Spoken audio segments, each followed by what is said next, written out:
Bonjour et bienvenue dans cette 24e vidéo de la série Python spécial Machine Learning. Aujourd'hui, je vais vous présenter les bases de l'apprentissage non supervisé, la deuxième branche très connue du Machine Learning et du Deep Learning. Nous allons voir les trois applications les plus importantes qui sont le clustering, la détection d'anomalies et la réduction de dimensions pour qu'à la fin de cette vidéo, vous soyez capable d'écrire vos propres programmes d'apprentissage non supervisé avec scikit-learn. Vous êtes prêts? C'est parti!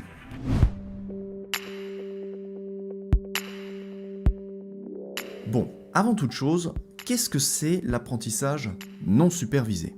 Eh bien, c'est une méthode d'apprentissage dans laquelle, au lieu de montrer à la machine des exemples X, Y de ce qu'elle doit apprendre, on lui fournit uniquement des données X et on lui demande d'analyser la structure de ces données pour apprendre elle-même à réaliser certaines tâches. Par exemple, la machine peut apprendre à classer des données en les regroupant uniquement selon leur ressemblance. C'est ce qu'on appelle faire du clustering, ou en français, de la classification non supervisée. Avec cette technique, on peut faire énormément de choses, comme classer des documents, des photos, classer des tweets, segmenter la clientèle d'une entreprise, et dans cette vidéo, on verra comment faire cela avec l'algorithme K-mean clustering. Une autre tâche que la machine peut faire grâce à l'apprentissage non supervisé est la détection d'anomalies. La machine analyse la structure de nos données et parvient à trouver les échantillons dont les caractéristiques sont très éloignées de celles des autres échantillons. Et ça nous permet de développer des systèmes de sécurité, de détection de fraude bancaire, de détection de défaillance dans une usine, et dans cette vidéo, je vais vous montrer comment développer de tels systèmes avec l'algorithme Isolation Forest. Pour finir, une troisième application très populaire de l'apprentissage non supervisé est la réduction de la dimensionnalité. En fait, en analysant la structure de nos données, la machine est capable d'apprendre comment simplifier cette structure tout en conservant les principales informations. Pour vous donner un exemple, c'est comme si la machine étudie la structure d'un dessin et apprend à redessiner ce dessin de façon plus simple tout en conservant les principaux éléments. D'un point de vue mathématique, la machine apprend en fait à projeter nos données dans des espaces de plus petites dimensions, et un des algorithmes qui permet de faire cela est l'analyse en composantes principales, ou PCA pour les intimes. Et je dois bien vous dire que les applications de cet algorithme sont absolument géniales. On peut non seulement simplifier la complexité superflue que pourrait avoir un dataset, ce qui facilite alors beaucoup l'apprentissage de la machine pour des problèmes de régression ou de classification, mais on peut également visualiser en 2 dimensions ou en 3 dimensions des espaces qui vont bien au-delà de notre imagination. Bref, voyons comment fonctionnent tous ces algorithmes et comment les mettre en place avec scikit-learn. C'est parti.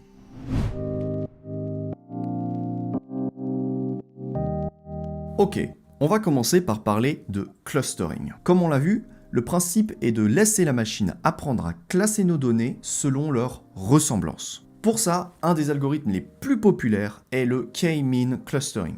Voyons son fonctionnement. Imaginez qu'on désire regrouper les données suivantes en 3 clusters.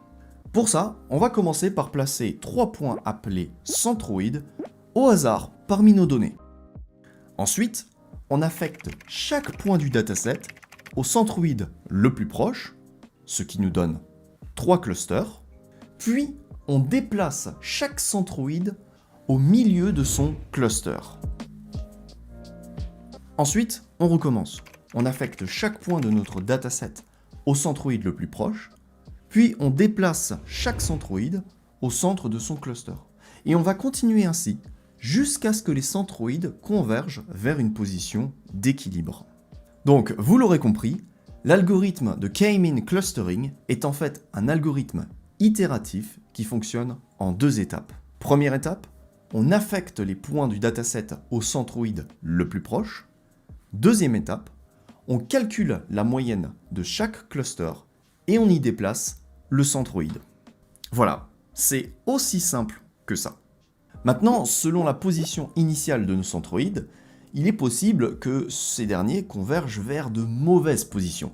Par exemple, comme ceci. Heureusement, il existe une solution pour éviter ça. La solution, C'est tout simplement d'exécuter l'algorithme de K-mean clustering plusieurs fois d'affilée, en modifiant à chaque fois la position initiale de nos centroïdes. Pour chaque résultat donné, on mesure la distance entre les points d'un cluster et le centre de ce dernier, et on retient la solution pour laquelle la somme de ces distances est la plus petite.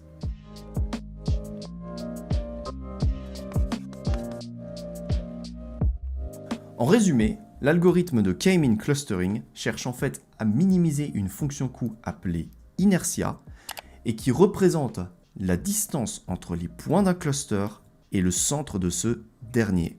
Et ça correspond à peu de choses près à la variance de nos clusters. Donc l'algorithme de K-mean clustering cherche en fait à minimiser la variance des clusters. Ce qui nous convient parfaitement puisque ça disqualifie les solutions dans lesquelles on a des centroïdes qui se baladent au milieu de groupes de données, si vous voyez ce que je veux dire. Alors, pour faire ça avec scikit-learn, il faut commencer par importer l'estimateur k-means depuis le module clusters.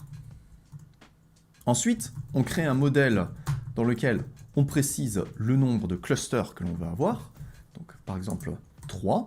On peut également définir le nombre d'initialisations que l'on veut avoir pour notre algorithme, c'est-à-dire le nombre de fois que l'algorithme devrait être exécuté. De base, ce nombre est fixé à 10. Vous n'avez pas vraiment besoin d'y toucher. Vous pouvez également définir le nombre d'itérations max avec max iter. De base, il est fixé à quelque chose comme 200 ou 300. Vous avez pareil, pas besoin d'y toucher, c'est pas utile. Et pour finir, un dernier paramètre très intéressant qu'on peut avoir là-dedans, c'est init. C'est-à-dire quelle stratégie d'initialisation nous allons utiliser pour notre algorithme. Par défaut, c'est la méthode k-means++ qui est utilisée. Cette technique consiste à placer nos centroïdes sur des points très éloignés de notre dataset, ceci dans le but d'accélérer la convergence de nos centroïdes vers des positions d'équilibre. C'est une très bonne méthode d'initialisation, donc pareil, je vous conseille de ne pas y toucher. En fait, quand vous utilisez le modèle k-means, tout ce que vous avez à faire, c'est d'écrire n clusters et de choisir un nombre de clusters. C'est tout. Ensuite, on va utiliser les méthodes habituelles qu'on utilise toujours avec un transformer ou dans de l'apprentissage supervisé, c'est-à-dire fit pour entraîner notre modèle. Donc on va l'entraîner sur les données X qui sont ici présentes. Et une fois que notre algorithme a été entraîné, on peut voir comment sont classés nos différents échantillons avec l'attribut labels, ou bien en utilisant la méthode predictX qu'on aurait dans un transformer classique. Et voici le résultat.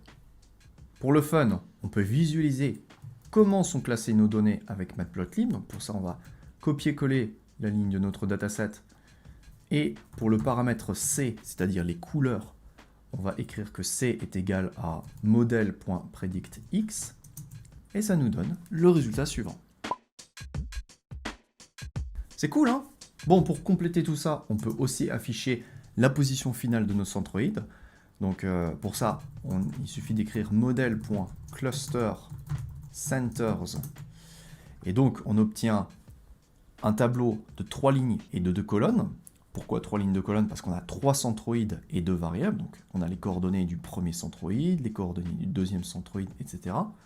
Donc si on voulait afficher tout ça avec Matplotlib en faisant 0 et ensuite on va faire virgule 1, donc on aura tous nos centroïdes pour l'axe 0 et tous nos centroïdes pour l'axe 1 qui sont affichés dans notre graphique. Et en couleur, on va les faire, disons, rouge. Donc on fait C égale R, on ferme la parenthèse, et voilà, on a la position finale de nos centroïdes. Donc c'est grâce à ces centroïdes qu'on va pouvoir faire de futures prédictions. Si jamais on a tout d'un coup un nouvel échantillon qui arrive dans nos données, un échantillon qui se situerait par exemple là où j'ai la souris, eh bien, pour savoir à quel cluster il appartient, on va tout simplement calculer sa distance avec les 3 centroïdes, et la distance la plus proche, ce sera ce centroïde-là, donc il appartiendra au cluster turquoise, on va dire. Et puisqu'on parle de calcul de distance, on va aussi voir comment calculer l'inertia, c'est-à-dire la fonction coût de notre modèle. Donc pour ça, on peut écrire model.inertia. Donc il y a un attribut qui nous donne donc la somme des distances entre les points d'un cluster et le centroïde, donc elle est de 30. Alors 30 quoi? Eh bien ça dépend quelles sont vos unités avec lesquelles vous travaillez dans votre dataset. Si vous avez des euros pour certaines variables, des centimètres si vous faites des fleurs d'iris, ça dépend de l'unité que vous avez. Et on peut aussi utiliser la méthode score, qui va nous donner cette même valeur, mais exprimée de façon négative. Donc voilà, on obtient moins 30,87. C'est pas mal, hein? C'est sympa le clustering. D'ailleurs, il y a une autre chose qu'on peut faire avec K-mean clustering, c'est l'utiliser en tant que transformer. Il y a aussi une méthode fit transform, etc., qui, lorsque vous les utilisez, vous retourne justement la distance entre chaque point d'un cluster et son centroïde. Dites-moi si vous voudrez que je fasse une vidéo qui vous explique un peu plus en détail comment utiliser K-means en tant que transformer. Je pense pas qu'on va le faire dans cette vidéo parce qu'il y a déjà pas mal de choses à voir. Mais voilà, on peut aussi l'utiliser en tant que transformer dans une pipeline. Très intéressant. Bon, une dernière petite chose. Comment être sûr de choisir le bon nombre de clusters pour notre algorithme? Alors, dans notre cas, c'était assez facile. On pouvait regarder notre dataset, on voyait 3 paquets, on en déduit qu'il faut 3 clusters. Simple. Mais dans le cas où on se retrouve avec un dataset avec des centaines de dimensions, dans lequel peut-être que nos données sont un petit peu mélangées, comment on fait? Eh bien, il existe une technique appelée Elbow Method, qui consiste à tracer l'évolution du coût de notre modèle en fonction du nombre de clusters, et de détecter dans ce graphique une zone de coude. Cette zone nous indique le nombre de clusters optimal, c'est-à-dire celui qui nous permet de réduire au maximum le coût de notre modèle, tout en conservant un nombre raisonnable de clusters. Parce que bien évidemment, si le but est simplement de minimiser la fonction coût, alors il suffit de créer autant de clusters que l'on a de points dans notre dataset. Du coup, le coût est égal à 0. Pour faire ça avec scikit-learn, c'est très simple. On va commencer par créer une liste vide, liste qui va contenir les coûts de nos différents modèles pour des valeurs de k allant de, par exemple, 1 à 20. Ensuite, on crée une variable kRange dans laquelle on définit la rangée de valeurs qu'on veut tester, par exemple de 1 à 20, et on crée une boucle for k in kRange, double point. Qu'est-ce qu'on va faire? Eh bien, on va créer un modèle égal k-means en prenant comme nombre de clusters petit k. Ce modèle, on va l'entraîner sur nos données x, et une fois qu'on a entraîné le modèle, on va calculer son coût et on va rentrer son coût dans la liste inertia. Donc on écrit inertia.append, et qu'est-ce qu'on fait? On écrit modèle.inertia. Donc on exécute cette boucle, tout se passe bien, et donc il suffit de tracer un graphique matplotlib qui va nous tracer inertia en fonction de kRange pour obtenir cette fameuse courbe sur laquelle d'ailleurs ici on peut voir une zone de coude pour un nombre de clusters égal à 3. Et c'est parfaitement cohérent vu qu'on a vraiment 3 clusters. Et voilà, avec tout ça, vous savez désormais faire du clustering. Dans scikit-learn, il existe beaucoup d'autres algorithmes que k-means. Alors s'il fallait en retenir 2 ou 3, je vous conseille de retenir dbscan ainsi que agglomeration clustering. Ces deux-là sont vraiment très utiles dans les situations où vous désirez segmenter des données qui forment des clusters non convexes ou anisotropes. En gros, des choses qui ressemblent à peu près à ça. Sur de tels exemples, ils vous donneront de bien meilleurs résultats que le k-mean clustering. Cependant, il faut savoir que de telles situations sont quand même assez rares, parce qu'en général, les données dont on dispose sont réparties de façon normale. Donc le k-mean clustering est plus efficace et il est beaucoup plus rapide. Donc je vous conseille de l'utiliser si vous voulez trier des photos, des documents, des tweets, si vous voulez segmenter des entreprises, si vous voulez trier des produits alimentaires, bref, vous pouvez classer énormément de choses avec cet algorithme. D'ailleurs, si vous voudriez que je fasse une vidéo dans laquelle je classe une de ces choses, n'hésitez pas à me le dire dans les commentaires, je pense que ça pourrait faire une vidéo très très sympa. Bon, à présent, nous allons parler d'un autre grand domaine de l'apprentissage non supervisé, la détection d'anomalies.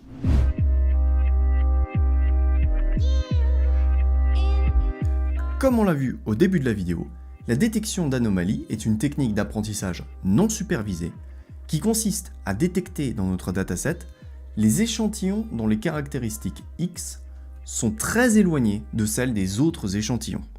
Pour ça, on peut par exemple calculer la moyenne et l'écart type de nos données pour déterminer une fonction densité de probabilité et se servir de cette fonction pour calculer la probabilité d'existence d'un échantillon donné. Quand cette probabilité est en dessous d'un certain seuil, alors l'échantillon est considéré comme anormal. Cette technique fonctionne très bien, mais dans cette vidéo, je vais vous montrer une méthode plus moderne et plus efficace pour faire ce genre de choses. Cette méthode, c'est l'algorithme Isolation Forest. L'idée est la suivante. Dans notre dataset, nous allons effectuer une série de splits aléatoires et nous allons compter le nombre de découpes qu'il faut effectuer pour réussir à isoler nos échantillons. Plus ce nombre est petit, et plus il y a de chances qu'un échantillon soit en fait une anomalie. Je vous montre un exemple. Prenons le dataset suivant et effectuons au hasard un premier split, c'est-à-dire une première découpe. Pour ça, on commence par choisir une de nos variables au hasard, par exemple x1, et on trace quelque part au hasard un trait orthogonal à x1. Ensuite, on vérifie si ce trait nous a permis d'isoler un de nos échantillons. En l'occurrence, non, aucun échantillon n'est isolé. Donc, on continue. On choisit une de nos variables au hasard, par exemple x2, puis on trace quelque part au hasard un trait orthogonal à x2, et on vérifie si ce trait nous a permis d'isoler un échantillon. Toujours pas. Donc, on recommence, on choisit une variable au hasard, on trace un trait, et cette fois-ci, bingo! Nous avons réussi à isoler un échantillon. Et en plus, il s'agit pile poil de l'échantillon qui nous intéresse. Si c'est pas de la chance, ça... Attendez. Est-ce que c'est de la chance? En fin de compte, pour isoler cet échantillon, il suffit de tracer un trait dans toute cette région. C'est-à-dire qu'on a plus d'une chance sur deux de pouvoir isoler cet échantillon lorsqu'on effectue un split sur x1. A contrario, si on voulait isoler un des échantillons qui est perdu dans cette masse de données, eh bien, il faudrait placer au minimum 2 traits qui soient chacun localisés dans cette toute petite fenêtre. Donc si jamais vous arrivez à isoler cet échantillon en plaçant simplement des traits au hasard, avant d'isoler la grosse anomalie qu'on a là-haut, eh ben, je vous conseille de jouer au loto ce soir. Parce que là, niveau probabilité, on est vraiment bien bas là. Bref, je pense que vous avez compris l'idée. Avec cet algorithme, il est possible de détecter une anomalie en comptant le nombre de splits que l'on a effectués jusqu'à isoler cette dernière. Plus ce nombre est petit, et plus la probabilité qu'il s'agisse en effet d'une anomalie est élevée. En l'occurrence, ici, il n'a suffi que de 3 traits tracés au hasard pour isoler cet échantillon. Et il est fort probable que pour isoler un des échantillons qui soit perdu dans la masse, il nous faille peut-être 200 ou 300 traits. Maintenant, je vous l'accorde, il est quand même possible d'isoler un des échantillons dans notre masse de données avant de pouvoir isoler l'échantillon qui est perdu en tant qu'anomalie. C'est très peu probable, mais c'est possible. On est d'accord. Heureusement, il existe une solution pour éviter que la machine ne considère alors cet échantillon-là comme une anomalie. Cette solution, c'est de demander à la machine de générer plusieurs estimateurs qui vont chacun effectuer une séquence de splits aléatoires. En considérant alors l'ensemble de leurs résultats, nous sommes capables de disqualifier les quelques petites erreurs qui pourraient être commises par certains estimateurs. Pourquoi? Parce que la majorité va l'emporter. Cette technique, c'est ce qu'on appelle une technique d'ensemble, parce qu'on entraîne non pas un, mais plusieurs estimateurs pour ensuite considérer l'ensemble de leurs estimations. Je vous en parlerai plus en détail dans la prochaine vidéo. En attendant, sachez simplement que l'algorithme Isolation Forest est en fait un ensemble de générateurs de type arbre, d'où son nom de forêt, puisque c'est un ensemble d'arbres, donc une forêt, et que les splits que l'on effectuait tout à l'heure représentent en fait les embranchements des différents arbres de notre forêt. Si vous ne savez pas exactement ce qu'est un arbre de décision en machine learning, ne vous en faites pas parce que je ferai également une vidéo à ce sujet dans pas longtemps. Bref, il est temps de voir comment faire tout ça avec scikit-learn. J'ai donc ici un petit dataset avec une certaine anomalie en haut à droite, et ce que je vais faire, c'est que je vais commencer par importer le modèle Isolation Forest. Donc celui-ci, on le trouve dans scikit-learn ensemble, import Isolation Forest, comme vous pouvez le voir. Et pour utiliser ce modèle Isolation Forest, je vais vous dire, tout ce que vous avez à faire, c'est de préciser entre parenthèses le taux de contamination que vous désirez filtrer dans votre dataset. C'est aussi simple que ça. Vous n'avez pas besoin de définir le nombre d'estimateurs, la taille maximum de vos arbres. On peut faire ça, mais c'est pas nécessaire. Tout ce que vous avez à faire, c'est de préciser contamination égale, par exemple, 0,01, ce qui représente 1%. Donc vous direz à votre modèle, et je pense qu'il y a 1% de déchets dans mon dataset, est-ce que tu peux les identifier pour moi, s'il te plaît? Et donc, voilà, si on exécute ce modèle, bien sûr, on ne l'a pas encore exécuté, il faut l'entraîner, donc on va faire model.fitx. Donc voilà, il n'y a pas de bug, tout va bien. Et comme ce qu'on avait fait tout à l'heure, on peut tout simplement prendre la ligne du dessus, la recopier, et écrire c égale model.predictx pour identifier notre anomalie. Voilà, c'est aussi simple que ça. Maintenant, comme je vous le disais dans l'introduction, vous pouvez utiliser cette technique pour détecter tout type d'anomalie, que ce soit des fraudes bancaires, des défaillances techniques dans une usine, un comportement anormal sur une caméra de surveillance, ou tout simplement les outliers qu'il pourrait y avoir dans un dataset que vous désirez nettoyer. Et c'est ce que je vous propose de faire maintenant en trouvant dans le dataset digits quels sont les chiffres les moins bien écrits, ceux qu'il est préférable d'éliminer avant de donner notre dataset à la machine pour une tâche de classification. Donc le dataset digits de scikit-learn, vous pouvez le charger depuis le module datasets, et c'est un dataset qui contient 1797 échantillons, c'est-à-dire 1797 images de chiffres qui sont écrits, des chiffres allant de 0 à 9, et ces chiffres sont écrits sur des images qui font 64 pixels, et ce sont des carrés. Donc si on veut en observer une de ces images, on peut faire plt.imageShow de l'une des images qui est enregistrée ici, donc on fait image, et on va tout simplement prendre une au hasard, donc voilà, ça c'est une des images, et c'est un 1, voilà, c'est un 1. Donc ce qu'on pourrait essayer de faire, c'est de nettoyer ce dataset des images qui seraient vraiment mal écrites. Voilà, parce que ça existe, il y a des gens des fois qui écrivent mal les chiffres et tout, et peut-être qu'il y en a dans ce dataset, on ne sait pas. Donc ce qu'on pourrait faire, c'est justement d'entraîner un algorithme Isolation Forest, donc on fait modèle égale Isolation Forest, on va fixer un random state égale 0, et on va définir un taux de contamination égal, par exemple, à 2%, cette fois-ci, pourquoi pas. Essayez en général de garder le taux de contamination assez faible, genre 1%, 2%, au grand maximum 5%, voilà, parce que si votre dataset est plus contaminé, c'est quand même peut-être assez étrange. Voilà, on a défini ce modèle. Ensuite, on va l'entraîner sur nos données X, donc on fait model.fitx, et désormais, il ne reste plus qu'à voir quelles sont les prédictions de notre modèle. Donc on fait model.predict de x, et en fait là, ça nous donne un tableau dans lequel, je ne vous l'ai pas dit tout à l'heure, nous avons uniquement des 1 et des moins 1. Les 1 représentent les données qui ne sont pas des anomalies, et les moins 1 sont des données qui représentent des anomalies. Donc c'est pour ça que dans notre tableau, là, on voit principalement que des 1 au début et à la fin. Parce que forcément, il va y avoir beaucoup de données normales, vu qu'on va avoir uniquement 2% de nombres qui sont des moins 1.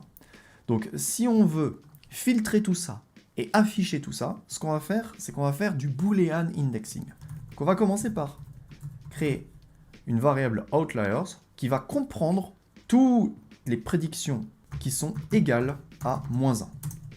Donc, si on regarde à quoi ressemble outliers, c'est un tableau booléen dans lequel on va avoir des false et quelques trous aux endroits où, en effet, nous avons model.predict qui est égal à moins 1, c'est-à-dire une anomalie.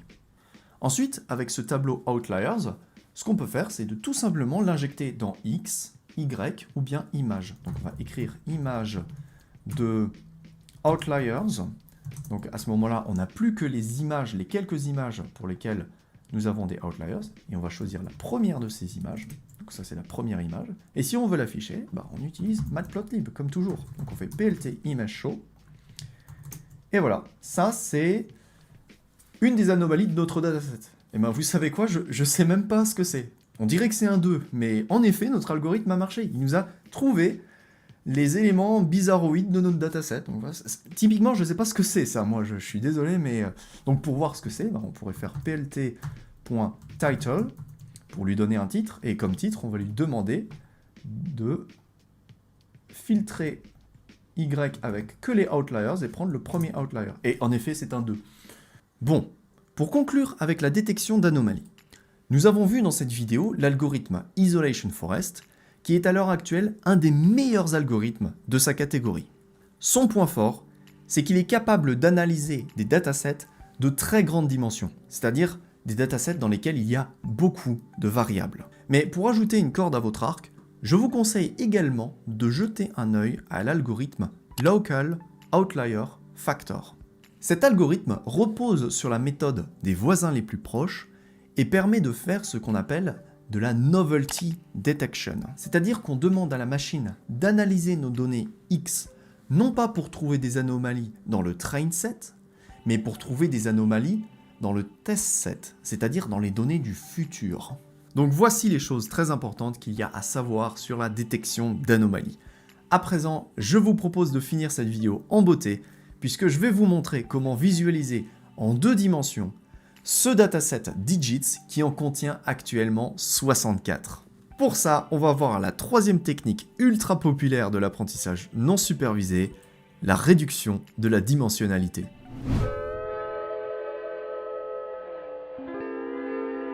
La réduction de dimension est l'une des applications les plus importantes de l'apprentissage non supervisé. Le principe est de réduire la complexité superflue d'un dataset en projetant ces données dans un espace de plus petite dimension, c'est-à-dire un espace avec moins de variables. Le but est d'accélérer l'apprentissage de la machine et de lutter contre un phénomène appelé le fléau de la dimension.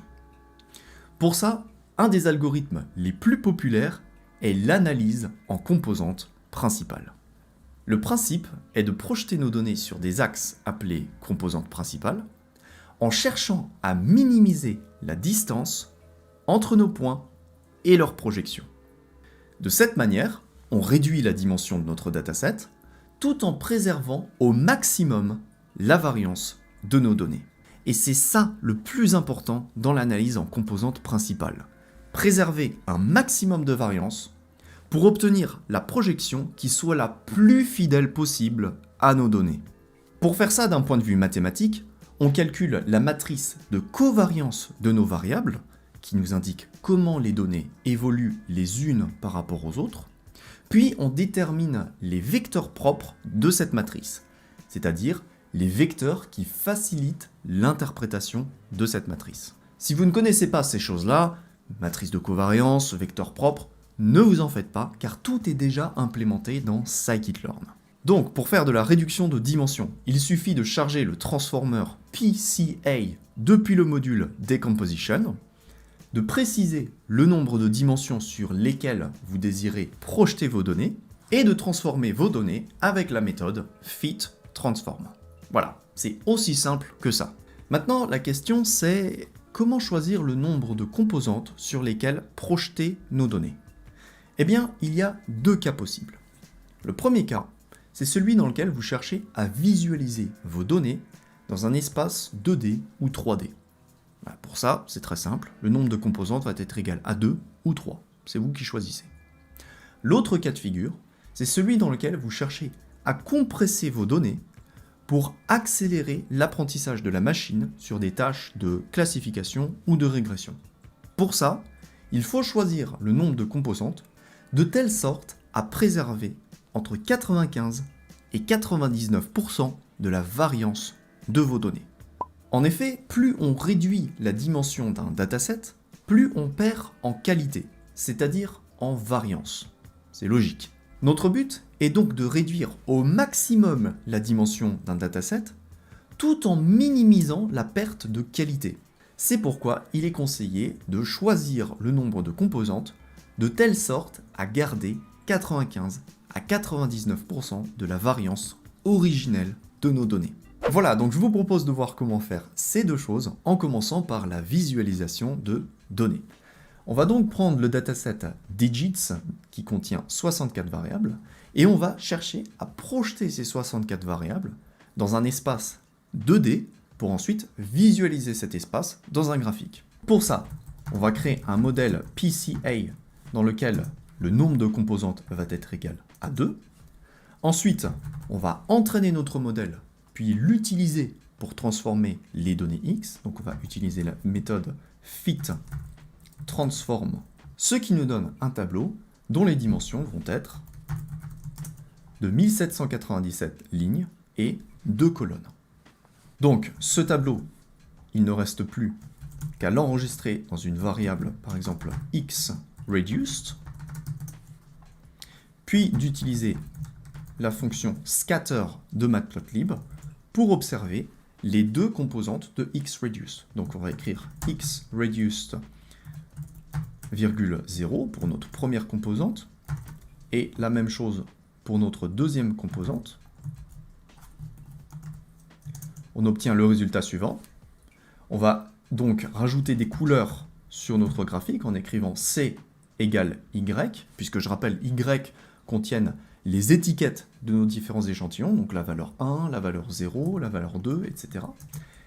Et pour donner du sens à tout ça, on va rajouter une color bar. Donc voilà, on peut voir comment sont organisés dans un espace 2D les échantillons du dataset digits. Donc on va retrouver les chiffres 0 qui sont tout là-haut, le chiffre 1 qui est plus en bas ici, donc il est assez éloigné du 0, ce qui a du sens parce que le 0 ça a une forme bien circulaire alors que le 1 c'est une barre, donc c'est pas très proche l'un de l'autre. Et ainsi de suite, on va trouver le 9 qui est pas loin du 0, le 7, le 6, le 5, etc. C'est un graphique extrêmement intéressant à analyser. Et pour savoir à quoi correspondent les axes de ce graphique, l'abscisse et l'ordonnée, il faut analyser le contenu de chaque composante. On a donc ici le contenu de la composante numéro 1 et ici le contenu de la composante numéro 2. Autrement dit, si on analyse les dimensions, on va voir que chaque composante contient 64 valeurs. Et si nous avons 64 valeurs, c'est parce qu'en fait, chaque composante est une combinaison linéaire des 64 variables de notre dataset. Par exemple, sur le graphique qu'on avait au tout début, on peut dire que l'axe orange est une combinaison linéaire de l'axe x1 et x2. Et bien là, c'est la même chose, mais sur 64 dimensions. Donc, si on examine assez longtemps les différentes valeurs qu'il y a dans chaque composante, on est un peu en mesure de comprendre à quoi correspondent chacun des deux axes. Mais je vous cache pas que ça reste quand même assez abstrait et assez difficile à faire. À présent, voyons comment utiliser l'analyse en composante principale pour compresser un dataset dans le but d'accélérer l'apprentissage de la machine. Comme on l'a vu, le but est de préserver entre 95 et 99% de la variance de nos données. Pour ça, on va commencer par entraîner notre modèle PCA sur le même nombre de dimensions que l'on a dans X, c'est-à-dire 64. Ensuite, nous allons examiner quel est le pourcentage de variance préservé par chacune de nos composantes. Donc pour ça, on écrit explain variance ratio, ce qui nous donne le pourcentage de variance qui est préservé par chacune des composantes, donc la composante 1, la composante 2, la composante 3, etc. Et ce qu'on va faire, c'est que l'on va faire la somme cumulée de toutes ces variances, de tous ces pourcentages.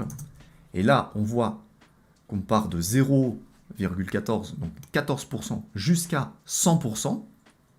Et ce qu'on va chercher à faire, c'est de trouver le moment où on atteint 95% ou 99%. Ça, c'est au choix. C'est vous qui voyez, selon le pourcentage, selon le compromis que vous cherchez, entre réduire au maximum le dataset et garder un maximum d'informations. Donc, ce qu'on peut faire, c'est grapher tout ça dans un graphique matplotlib. Donc on va faire plt.plot de notre fonction. Et donc voilà, on peut voir à partir de combien de composantes, environ 40, 40, 50, on atteint les 99.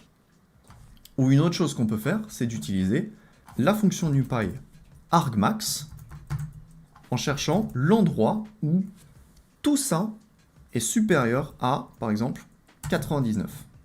Et donc, c'est pour l'indice 40, c'est-à-dire que c'est à partir de la 40e composante principale que l'on atteint 99% de la variance de notre modèle. À partir de là, il ne reste plus qu'à réentraîner notre modèle PCA avec le nombre qu'on a trouvé, donc 40. Et ensuite, on est sûr d'avoir réduit notre dimension à la meilleure valeur, tout en gardant 99% de l'information de notre dataset. Et pour finir, si on veut observer à quoi ressemblent ces images une fois qu'elles ont été compressées, il faut commencer par les décompresser pour qu'elles aient à nouveau 64 pixels.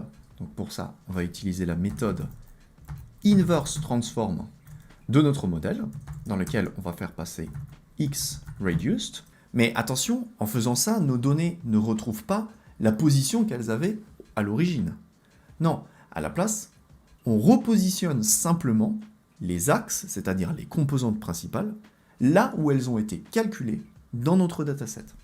Donc, si on fait tout ça et qu'on crée une variable xRecovered, et donc pour afficher une des images de xRecovered, par exemple la première, il suffit d'utiliser ImageShow et de redimensionner cette image pour qu'elle fasse 8 pixels de hauteur et 8 pixels de largeur. Et on obtient le résultat suivant. Donc on peut voir que la compression par PCA en 40 dimensions a préservé beaucoup de la qualité de notre image. Les seuls éléments importants qui ont perdu en qualité sont les éléments de l'arrière-plan, mais est-ce que c'est si important? Pas vraiment. En tout cas, pour reconnaître un chiffre, c'est pas l'arrière-plan qui compte, c'est la zone centrale.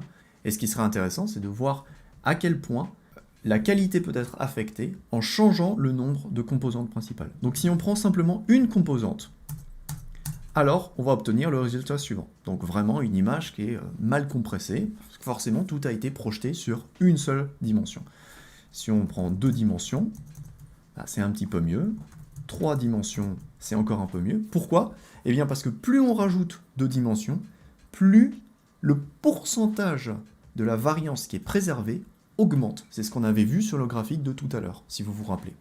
Donc voilà, avec ça, vous êtes désormais capable de faire de la réduction de dimensions. Une dernière technique que je ne vous ai pas montrée, c'est qu'on peut directement écrire dans nComponents le pourcentage de variance que l'on désire avoir. Donc si on écrit 95, 0,95, alors, eh bien, 95% de la variance est préservée. Et si on veut alors savoir combien de composantes sont utilisées dans notre modèle, on écrit model.nComponents et on voit qu'il y a 29 composantes nécessaires pour atteindre 95% de la variance. Voilà, c'est une méthode un petit peu plus rapide pour obtenir directement les résultats que vous attendez avec l'algorithme PCA. Pour finir avec cet algorithme, j'aimerais vous dévoiler quelques informations très importantes à connaître afin de bien l'utiliser. La première, c'est qu'il faut toujours standardiser vos données avant de les utiliser dans PCA.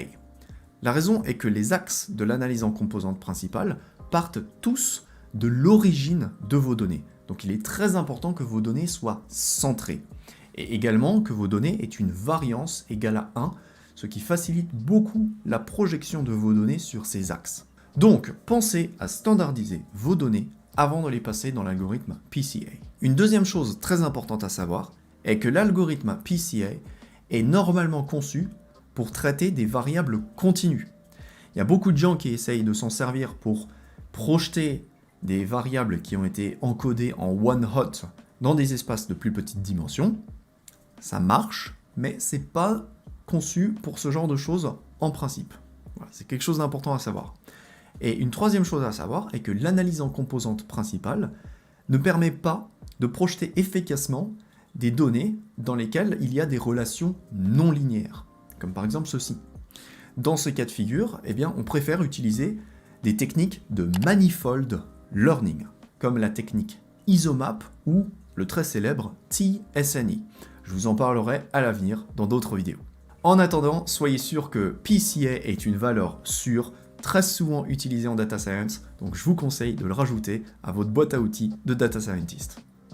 Voilà, c'est la fin de cette vidéo. Comme d'habitude, merci de vous abonner si la vidéo vous a plu. N'hésitez pas à partager vos questions dans les commentaires, à me dire ce que vous pensez de l'apprentissage non supervisé, à partager vos idées de projets si vous voulez faire du clustering, de la détection d'anomalies ou de la réduction de dimensions. En parallèle de ça, si vous voulez rejoindre notre communauté de data scientists pour poser vos questions, il n'y a pas de souci, il suffit de cliquer sur notre Discord en lien dans la description.